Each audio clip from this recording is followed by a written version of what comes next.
big win, marquee matchup, prime time. Bulldogs beat Charlotte. I thought you were going to Black Friday talking Nope. about Georgia Tech. I was like, it is a big game. I'm trying to take a dig at every SEC school that didn't play a big team this weekend. Oh, is that what's going? Okay, yeah, I got you. It's my Got your Dan Lanning on. It's my silent protest. Yeah, my Dan Lanning on. Let's go.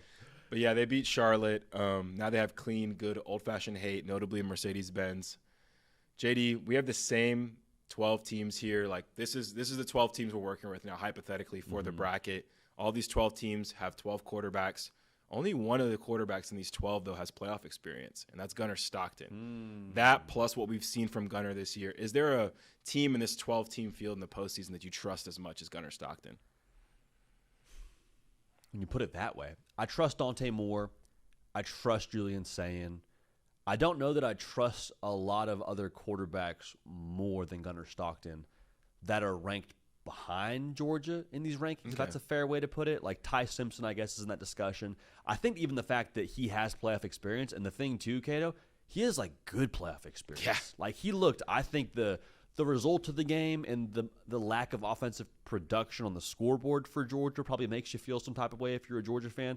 But we went back over that game in the offseason, and as much as it sucked if you're a Georgia fan to lose that game, Gunnar Stockton, I thought, played pretty well for being his first start ever. Like, went for over 200 yards, like, had a pretty decent day at the office. Like, yeah, he got, sacked a couple of times and had a couple of costly turnovers, but for the most part, I left that game thinking, okay, Gunnar Stockton actually, if you can grow from that and build upon that and, put some things together and have some more help around him next season, he could be in good shape.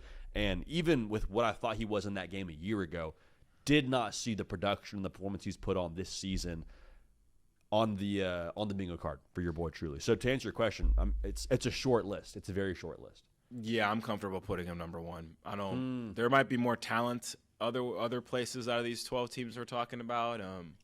More upside with mobility and things like that. They might have better weapons, but give me Gunnar Stockton, man. I don't think there's a quarterback in this 12-team field. Even if in the small ways this field could change between now and the playoff. As far as trust goes, man, I think Gunner's the top guy, and I think that's what makes Georgia extremely dangerous. I saw a podcast interview the other day with some of his teammates, and one of them was like, I'll die playing for Gunnar Stockton, man. Like, they love him so much. He galvanizes the team. He has the dual threat ability. He's tough. He's a great decision maker, and I don't know if there's anyone else, honestly, on this list of quarterbacks that would be in the playoff that has played bigger in fourth quarter games and down in big moments. I don't think anyone has the highlight tape as far as being down, being in the fourth quarter, making big plays like Gunnar Stockton. So that plus just how the Dogs look in November, man, I'm telling you what, it's going to be hard for me to pick a lot of teams beating them in the playoff once we get to bracket time for sure. They just have so many ways to win, and he's kind of at the epicenter of that. Like juxtaposed to last year, it was you were kind of hoping for a lot of things to be right about Georgia. Okay, defense has got to hold their water. Secondary can't be the reason we lose. Carson Beck can't give it away twice. Hopefully the run game's there. This year you're like, okay, secondary don't get us beat. But even if you do get beat, Gunnar Stockton's probably going to be able to make up for that. Okay, run game, you're probably going to be there, but if it's not there how we want it to be there, Gunnar Stockton can run it. There's so many things where even if it's not there, you say, but Gunnar will take care of that. He's the greatest insurance of the college football field or the college football playoff field right now, and I think it's a reason why what you just said, Georgia has gone from tough to kill to the killers, which you dropped a bar last week on this very segment, and I said, hey, can I take that and say it on another show? And you said absolutely. So you're giving gifts right and left here when it comes to both my daughter's 1-year-old birthday and my own content on this side as well. So, yeah, man, Gunner's. The Dogs are scary right now for all the reasons you're mentioning. Yeah, and we talk about it to promote the Thanksgiving episode again with Aaron. Like, how much of the credit to Georgia's improvement goes to the supporting cast versus the quarterback? Obviously, there's a big contention about Carson Beck.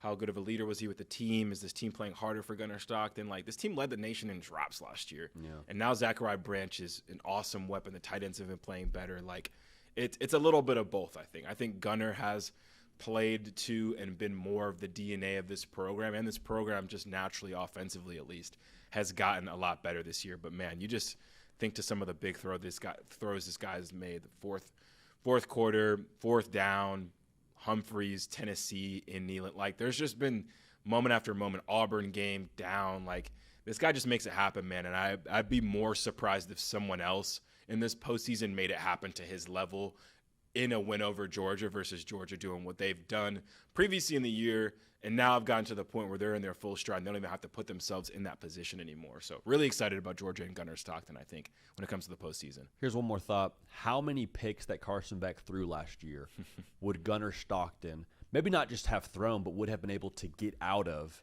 Because a lot of those picks were under duress, Carson Beck. How many throws is Gunnar Stockton not only not making, but scrambling and picking up positive yardage? I think that in itself, just it's a different offense in general for all the reasons you mentioned, but Gunnar Stockton and the way he supersizes all of it too, it's a big deal, man. Big deal, and a big reason why the Dog fans should and do feel confident here heading into winning time in their schedule. Hopefully you're playing for a conference title if you're a Georgia fan. You find your way to Atlanta. But even if you don't, playoff, I wouldn't want to play Georgia in the first round of the playoff. That's for sure. One of the last logos you want to play. I mean, if you talk about, like, who you want to play in this playoff, man, that G is scary, man.